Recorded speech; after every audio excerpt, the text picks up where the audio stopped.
What is going on, beautiful people? I am Lee Hammock, the diagnosed self-aware narcissist known as mental illness, and welcome to another episode of Self-Aware Narcissist Sundays. This series, y'all, is dedicated to my own therapy journey, helping other self-aware narcissists, helping other people understand the mind, the direct mind of a person with narcissistic personality disorder, clinically diagnosed. No, I have not been misdiagnosed. That's what people kill me. I don't think you're a real narcissist. You're not a true narcissist. Like, so today's episode, y'all, is going to be about how did I become a narcissist. I feel like I've done this video before, y'all, but the more understanding I have, the more my perspective changes, the more I understand of how I actually got to this point in my life of being a self-aware narcissist, of being a narcissist in general, self-aware or not, having the personality disorder. You know, a lot of people ask me that, like, how did you become a narcissist? How did you become a narcissist? Is it genetic? Is it nature, nurture? Were one of your parents narcissists? So yeah, let me ask you this question right here. Are either of my parents narcissists? Let me go and tell you, my mom is not a narcissist. No. Does my mom have some abandonment trauma from her childhood where her mom up and left her and her dad passed away and wasn't very active in her life, and she was pretty much primarily raised by my aunt? Yes, my mom has some childhood stuff going on, some trauma in her own life, but she is not a narcissist. My mom is, my mom is a good woman. I love my mom. My mama showed me this how strong women actually are and can be. You know, and she raised 4 boys, and it's just good. My mama is great.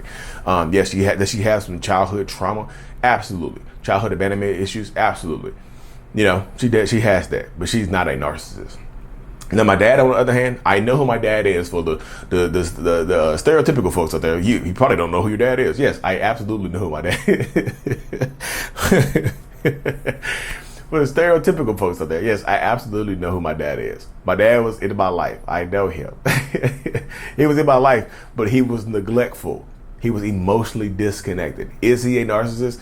Maybe. He has a lot of narcissistic tendencies, a lot of narcissistic traits himself.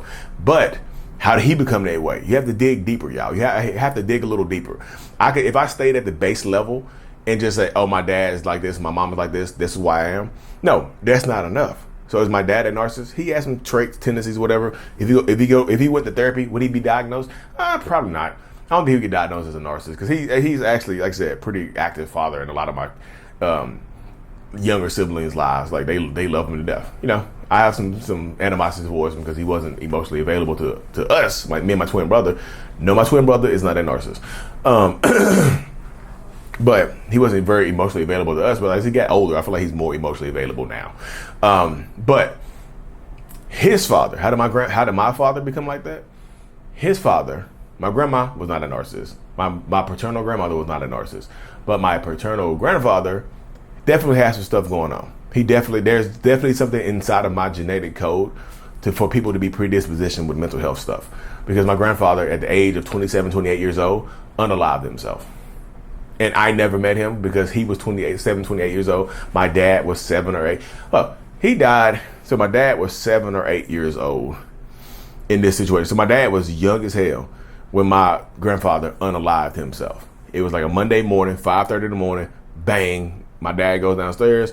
Grandpa is down there in the bathroom, gone. You see what I'm saying?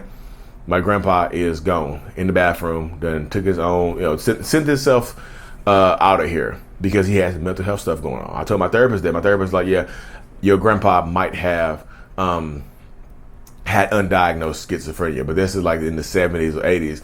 I had my grandpa's death certificate. I found my grandpa's death certificate on Ancestry.com, and that's how I know he unalived himself. Gunshot wound, small caliber to the head. So my father was born in July 1965. So my grandfather unalived himself at 28 years old on March 3rd, 1974. So March 3rd, 1974. So my dad was born at 65. My dad was 8 years old. Yep. So my dad was an 8-year-old little boy, found his dad with his, head with a hole in it in the bathroom at 8 years old. So yeah, my grandfather had undiagnosed schizophrenia possibly, and it traumatized my father. Do you see how that becomes a generational thing right there? You see how that becomes a damn near generational curse in that situation right there. How it's damn curse right there. You see how that's curse worthy. My grandfather unalives himself. My father finds him. My father becomes an emotionally neglectful adult man. You see what I'm saying? There's no help right there. And it passes down to me. I take neglect. I take the abandonment. I don't get the validation I need as a kid growing up. My mom was there. She worked a lot, though, to take care of us. My dad was just emotionally unavailable. I never got the validation that I needed from him. You know what I mean? I just never got it. And I felt neglected, angry, and I'm already predisposed to having mental health stuff. So that neglect and anger turned into something I just had to find a way to survive. You see what I'm saying? So I became a narcissist. Childhood trauma, neglect, and things like that. Yeah, my dad also used to, he hit me one time when I was younger too. But that's, again, hit me cry. We playing a joke with him. Came outside, dark, like we playing a joke on my dad. We was running and joking and stuff like that. And this is when I was 7 or 8 years old. We was running and joking and stuff outside. I closed my eyes, y'all, so I could get back into it. And we were in the front yard of his mom's house because he lived with my grandma for a long time. We was in the front yard of his house. He comes outside, eyes dark, and hits me across the damn leg. We were playing and joking with him. He hits me across my leg. And I remember just looking at him and him looking at me. And I think it felt like he wanted to see me in pain. And something in my body just like, nope, you're not going to see me cry. You're not going to see me cry. I just remember looking at this person. Like, this person I'm supposed to love and protect me just hurt me. They're not there for me emotionally. Doesn't give me the validation I need. I need validation that just say, hey, son, good joke. Nope, comes out there and hits you instead. You see how that can mess your mind up as a child? You don't know how to take that. So, yeah. You get it differently. The person who's supposed to help you hurts you. The person who's supposed to love you neglects you. You see what I'm saying? And that breed in a young boy, that just breeds into that. I remember in that moment right there, y'all, telling myself, if in that moment, it did feel like I got broken. And I remember in that moment, I noticed how he looked. I was like, he liked this. He wanted me to cry. He wanted to cause me pain. So in that moment, I was just like, no, I'm not gonna give you the pleasure, Gauzy. I'm not gonna give you the satisfaction of me crying or anything like that. And from this point forward, nobody's gonna see me cry. Nobody's gonna see me in pain anymore. Nobody's allowed to do that. And I shut myself off emotionally at 7 or 8 years old. I should put a shield up, put a guard up.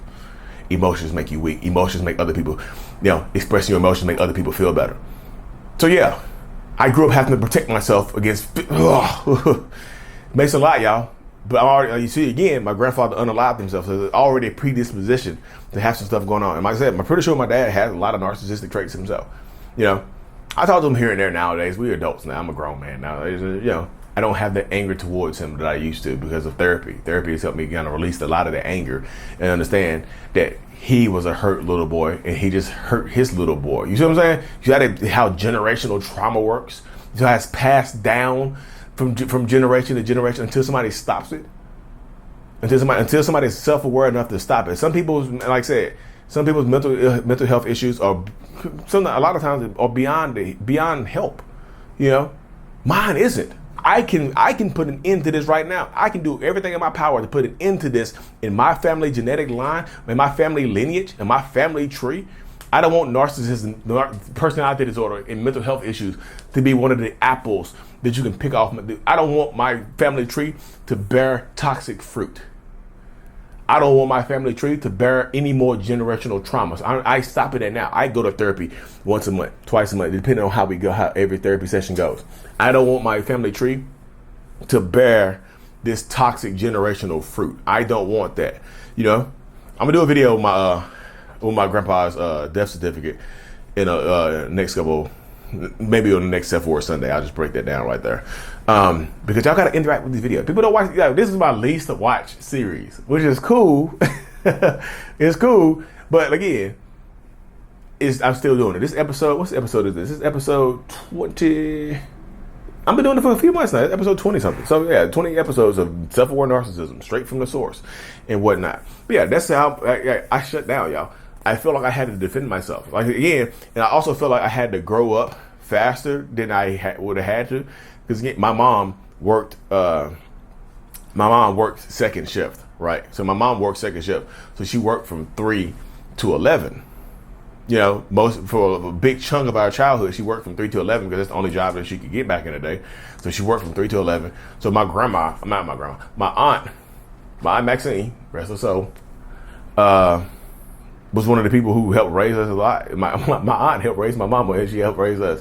She was a great woman. She passed away in 99. Rest in peace. I just got her gravestone, y'all. I just grabbed my aunt a gravestone. I need to go see it. I done paid for it, got it done, and ain't went to see it. I'm coming down to see y'all, Mac. Just calm down. I'm coming. But yeah, that's part of my story right there. How I became a narcissist. You know, I shut down emotionally. I was neglected emotionally. I got physically hit sometimes. You see what I'm saying? How that works in the mind of developing the mind of a child.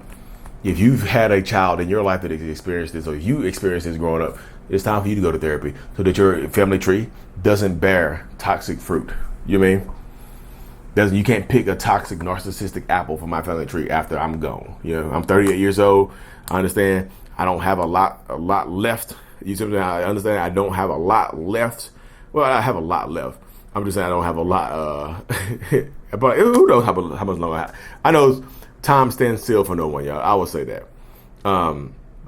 But I'm just saying, just be safe, y'all. Take care of yourself. If you're a narcissist that's trying to work on yourself, y'all always shoot me a message. I do one-on-ones on Zoom. I don't just do the one-on-ones with survivors. I talk to a lot of people with narcissistic traits, tendencies, personality disorders. I talk to a lot of people, y'all. Anyways, y'all, let me hop off this thing. If y'all like Self-Aware Sundays, you got to interact with them. You have to, don't leave it. Don't leave. Well, I'm thinking about doing once or twice a month for Self-Aware Sundays. If y'all want me to do this, I can do a live video, or I can just interview another person that has a personality disorder, another person that's in therapy working on themselves. I can do that for Self-Aware Sundays too, so I'm not just talking about myself. If y'all like that idea, just put interviews. Just put the word interviews on the comment section. I don't take it personally. Put the word interviews, and we'll go from there, y'all. This is out. Peace. Thanks so much for making it to the end of my video, y'all. If you haven't already, make sure you check out my self-love journal on Amazon. Lee Hammock, I Love Me, a self-love journal. Help you rebuild that self-love and authenticity after a toxic relationship. Thank you.